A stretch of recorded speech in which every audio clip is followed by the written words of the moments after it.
Hello everyone, welcome to Siri talks 139. ముందుగా మన ఛానల్ని ఫస్ట్ టైం చూస్తున్న వాళ్ళు సబ్స్క్రైబ్ చేసుకోవడం మర్చిపోకండి. అలాగే వీడియోని లైక్ చేసి షేర్ చేయండి.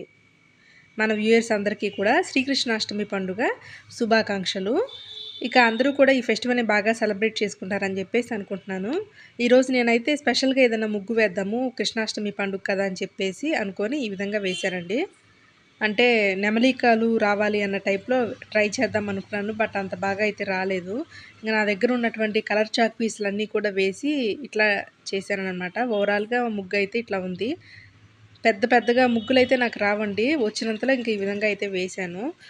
తర్వాత ఇంక మార్నింగు డోర్ కర్టెన్స్ అవి, విండో కర్టెన్స్ అవి ఓపెన్ చేసినప్పుడు వ్యూ అయితే కొంచెం బావుందనమాట. బాగా ప్లెజెంట్‌గా అట్లా అనిపిచ్చింది. అందుకని చెప్పేసి ఇట్లా షూట్ చేశానండి విండోలో నుంచి. మా ఆపోజిట్‌లో చర్చ్ అనమాట అది. నెట్‌లో నుంచి ఈ విధంగా కనపడుతుంది. నైట్ అయితే అందులో నుంచి లైటింగ్ వస్తుందండి. అది నేరుగా వచ్చి మా రూమ్‌లో పడుతుందనమాట. చుట్టూ అంతా కూడా స్కూల్ ఉండడం వల్ల మొత్తం కూడా ఈ విధంగా గ్రీనరీగా ఉంటుంది. ఇంక మేముండేది ఫిఫ్త్ ఫ్లోర్‌లో కాబట్టి పైనుంచి కిందకి చూస్తుంటే ఇంకా బాగా గ్రీనరీగా ఏదో మనకి పెద్ద హిల్ స్టేషన్‌లో ఉన్నంత ఫీలింగ్ అయితే నాకనిపిస్తుందండి అట్లా మరి. ఇంకా తర్వాత ఈరోజు మార్నింగ్ అయితే ఒక పార్సిల్ వచ్చిందండి. మీషోలో ఆర్డర్ పెట్టాను. అంటే వెయింగ్ మిషన్ ఒకటి ఆర్డర్ పెట్టానండి. నాకు జస్ట్ 386 రూపీస్‌కే వచ్చేసింది. అంటే మధ్యలో మొన్న ఆఫర్ పెట్టారు కదండీ! అందుకని అప్పుడు బుక్ చేశాననమాట. దానివల్ల నాకు మనీ అయితే సేవ్ అయింది. అలాగే సూపర్ కాయిన్స్ కూడా యూజ్ చేశానండి. దానివల్ల నాకు జస్ట్ 386 రూపీస్‌కే వెయింగ్ మిషన్ వచ్చింది.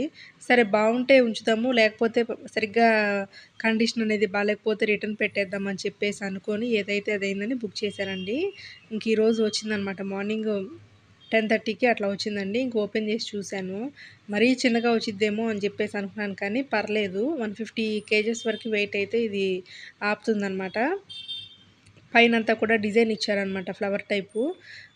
గ్లాస్ అయినా కూడా చాలా జాగ్రత్తగా ఇచ్చారండి. ఎక్కడ డ్యామేజ్ అయితే కాలేదు. బానే పనిచేస్తుంది. ఇంక నేను సెల్స్ ఏమన్నా కొనుక్కోవాలేమో అని చెప్పేసి అనుకున్నాను కానీ, దీనికి సెల్స్ కూడా ఇచ్చారండి వాళ్ళే. అలాగే వారంటీ కూడా ఇచ్చారనమాట 1 ఇయరు. సో, మనకి ఈలోపు వర్కింగ్‌లో అలా లేకపోతే మనం మళ్ళీ పెట్టుకోవచ్చనమాట. వాళ్ళని అప్రోచ్ అవ్వచ్చు. చూసారు కదా! డిజైన్ అంతా కూడా కొంచెం బావుంది. ఫ్లవర్ టైప్‌లో అట్లా ఇచ్చారు. ఇంక నేనైతే బ్యాటరీస్ అవి ఫిక్స్ చేశానండి. జనరల్‌గా వెయింగ్ మెషిన్స్ అంటే 800 నుంచి లేకపోతే కొంచెం మంచి క్వాలిటీ అయితే 1000 రూపీస్‌కి ఇట్లా ఉంటుందనమాట. బట్ ఇది ఆఫర్‌లో రావడం వల్ల నాకు తక్కువ ప్రైస్‌కే వచ్చేసిందండి. ఎవరైనా కొనుక్కోవాలనుకుంటే గనక దీనికి సంబంధించిన లింక్‌ని డిస్క్రిప్షన్‌లో ఇస్తాను, కొనుక్కోండి. ఇక నేనైతే వెయిట్ చెక్ చేశానండి. ఇంకా తర్వాత ఈరోజు ఏదన్నా స్పెషల్‌గా రైస్‌లోకి వేయించుకుందాం అని చెప్పేసి అనుకున్నాను. ఫస్ట్ చిప్స్ ఏదైనా చేద్దామని చెప్పేసి అనుకున్నాను కానీ, ఆ తర్వాత గుర్తొచ్చిందనమాట. ఇంట్లో తమలపాకులున్నాయండి. అంటే అవి తీసుకొచ్చేసి ఆల్మోస్ట్ ఒక 10 డేస్ అవుతుంది. ఇంకా అలాగే వదిలేస్తే పాడైపోతాయి. ఇంకా పాడేయడానికి కూడా నాకు మనసు రాక ఏం చేశానంటే, ఎడ్జెస్ అన్నీ కట్ చేసి తమలపాకు బజ్జీలాగా ట్రై చేద్దామని చేశానండి. నేను కూడా ఫస్ట్ టైమే.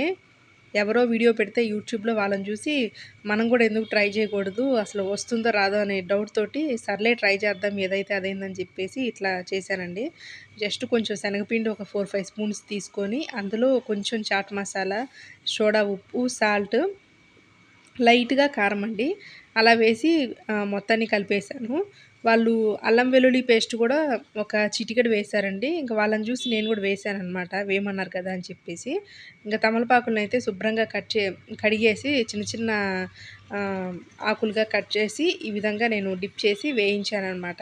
అసలు ఎలా వస్తుందో అన్న డౌట్ తోటి వేశాను కానియండి, టేస్ట్ అయితే పర్లేదు. మరీ వాళ్ళు అంటే వీడియోలో నేను చూసిన వీడియోలో చెప్పినంత ఎక్సలెంట్‌గా అయితే లేదు గానీ, ఒక మోస్తరుగా ఉంది టేస్టు.